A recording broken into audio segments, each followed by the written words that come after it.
Sebagai promotor kesehatan, tugas pokok dan fungsinya itu seperti apa ya Bu?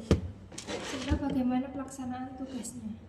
Jadi kalau tugas fungsi jabatan promosi kesehatan ya, kalau saya tuh di sini ahli pertama karena mulainya dari S1. Jadi tenaga promosi kesehatan dan ilmu proyek ahli pertama. Tugasnya yaitu melakukan pelayanan promosi kesehatan meliputi komunikasi, informasi, edukasi, pemberdayaan masyarakat, kemitraan, dan advokasi program kesehatan dengan menggunakan ilmu perilaku. Ini tertuang sebenarnya di Permen PAN RB nomor 70 tahun 2021 tentang jabatan fungsional tenaga promosi kesehatan dan ilmu perilaku. Karena kalau yang sering saya awal bilang ya dari sini, kita tuh semua pedomannya dari peraturan Menteri Kesehatan. Jadi kalau ambil sesuatu, kalau memang ada aturannya, ikuti aturannya di mana. Masuk ke jenjang karir ya berarti maksudnya. Itu nanti ada ahli pertama, ahli muda, ahli madya, ahli utama. Saya itu masih di ahli pertama.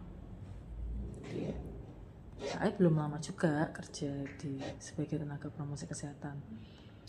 Tetapi yang membedakan itu kalau di sini saya nggak tahu ya kalau di wilayah lain. Kalau di Kabupaten Semarang dulu waktu penerimaan PNS itu memang nggak wajib dia harus dari peminatan promosi kesehatan.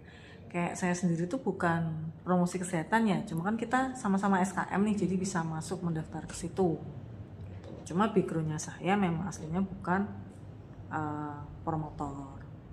Jadi saya belajarnya gimana untuk tahu tugas fungsinya saya buka dari peraturan gitu. Yang saya seri tenaga promosi kesehatan itu tugas fungsinya apa? Dia harus menyusun rencana kerja kegiatan bulanan, menyusun rencana kerja kegiatan triwulanan, tahunan, kemudian melakukan pengumpulan dan pengolahan data masalah kesehatan sebagai bahan advokasi kesehatan. Contohnya tuh apa? Pengumpulan dan pengolahan data. Contohnya itu adalah yang saat ini teman-teman ikut membantu mengerjakan. Ada data apa? BPS ya. Nah itu kan promosi kesehatan mengumpulkan data itu kemudian mengolah data. Kalau ini kan masih tahapnya masih entry ya, jadi kita belum bisa membaca datanya. Dan saat ini pengumpulan datanya baru sampai yang selesai itu baru di Kelurahan Langansari aja. Dan kelurahan lainnya masih proses. Gitu. Yang kedua, ilmu, kompetensi atau keterampilan apa saja yang dibutuhkan sebagai petugas promos?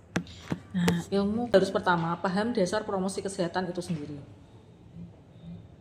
Jadi ilmunya yang pertama dia paham dasar promosi kesehatan. Dia paham dulu tugasnya itu apa, fungsinya itu apa.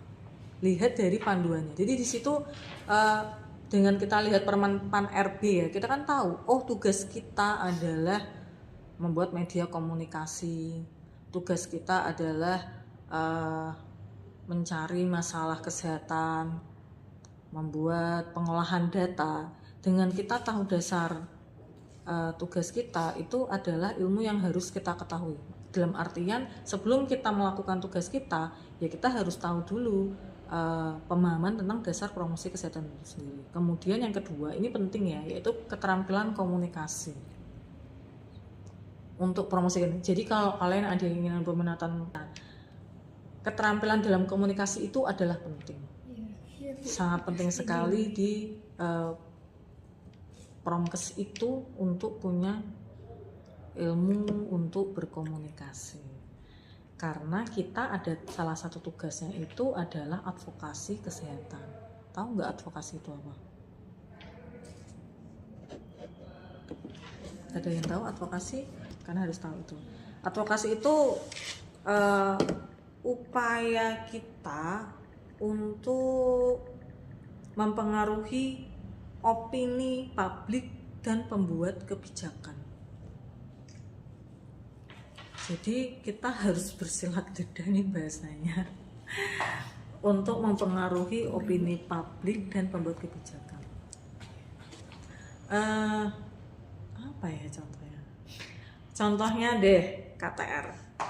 kebetulan tuh saya jadi KPR itu harusnya udah ada peraturan loh ya, peraturan di Indonesia, peraturan di tingkat Jawa Tengah, peraturan di tingkat Kabupaten Semarang itu udah ada peraturan tentang kawasan tanpa rokok, dimana seharusnya ada tatanan, ada berapa ya saya lupa, 6 tatanan yang harusnya menerapkan kawasan tanpa rokok. Artinya tidak boleh ada yang merokok di lingkungan itu.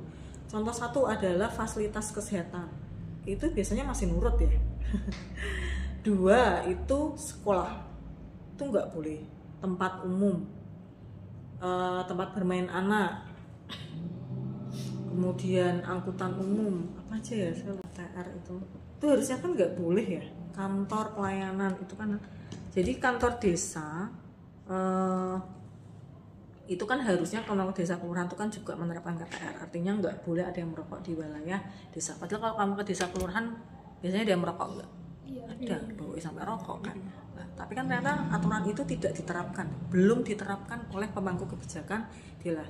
Kemudian tugas kami dari promotor kesehatan adalah mengadvokasi, yaitu mempengaruhi opini publik dan kebijakan publik. Jadi kita mempengaruhi mereka untuk menerapkan kebijakan KPR di desa atau kelurahan. Untuk saat ini yang menerapkan peraturan itu adalah di Kelurahan Ungaran dan Kelurahan Genuk. Sudah ada SK-nya. Jadi kita mengadvokasi supaya kelurahan itu sudah menerapkan SK, sudah membuat SK kemudian menerapkan.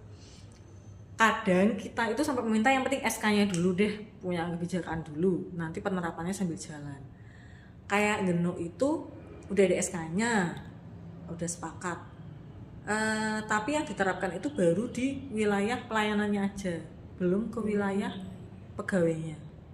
Harusnya kan satu lingkungan ya, Iya. tapi kan belum bisa kayak gitu. Jadi tugas promotor itu seperti itu ya. Yang ketiga itu apa yang harus disiapkan mahasiswa jika suatu saat ini jawabannya yang tadi itu ya Bu? Ya itu Harus bisa. pandai komunikasi gitu. Harus benar. Oh tambah lagi, kalau sekarang itu kalian harus bisa mengedit, membuat media promosi kesehatan sosial, poster, leaflet, video. Itu harusnya tahu semuanya. TikTok, itu pasti yang disuruh promkesnya. Kalian nggak suka main TikTok, harus tahu caranya TikTokan, harus tahu caranya ngeditnya. Kemudian kalau di sini tuh promkesnya tuh suruh MC juga ya, bapaknya suruh MC. Jadi tergantung puskesmasnya. Kalau ini ke puskesmas. Tapi kalau di sini kebetulan kita itu jadi tukang foto, tukang editor, tukang MC. Di mana saja kamu mau jadi yang dari formal maupun nggak formal, MC-nya biasanya adalah promosi kesehatan. Selanjutnya itu untuk tantangannya sendiri yang dihadapi selama menjalankan tugas promosi kesehatan di masyarakat itu apa?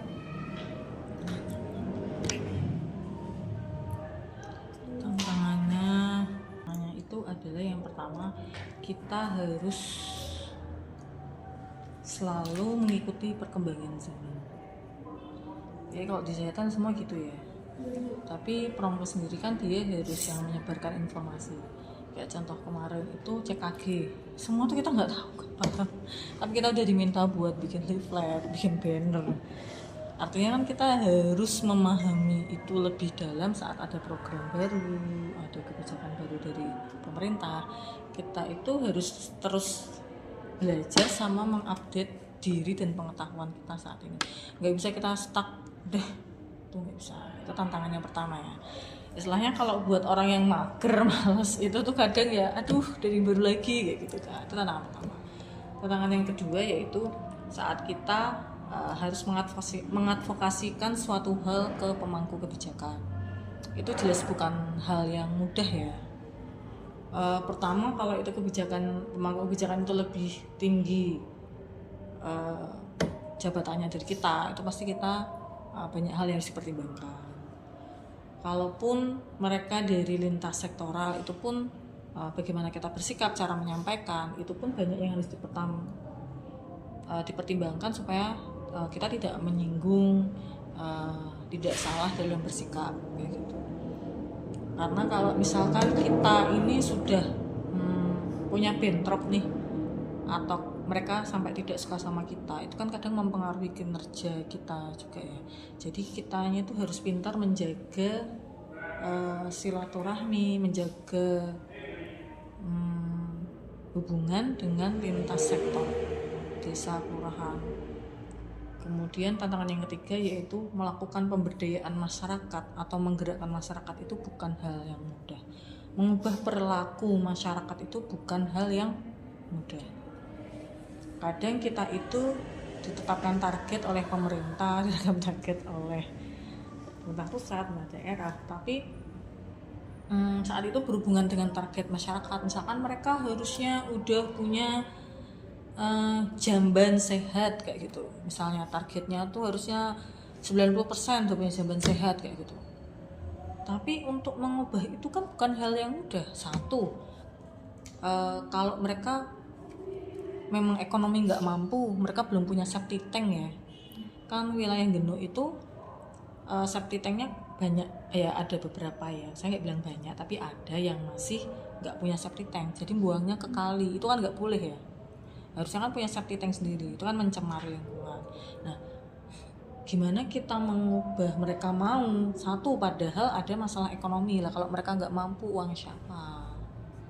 Itu juga pun kalau mereka mampu, mereka belum tentu mau. Jadi hambatannya kita itu adalah ya dari segi dana, dari segi mengubah pengetahuan. Itu juga.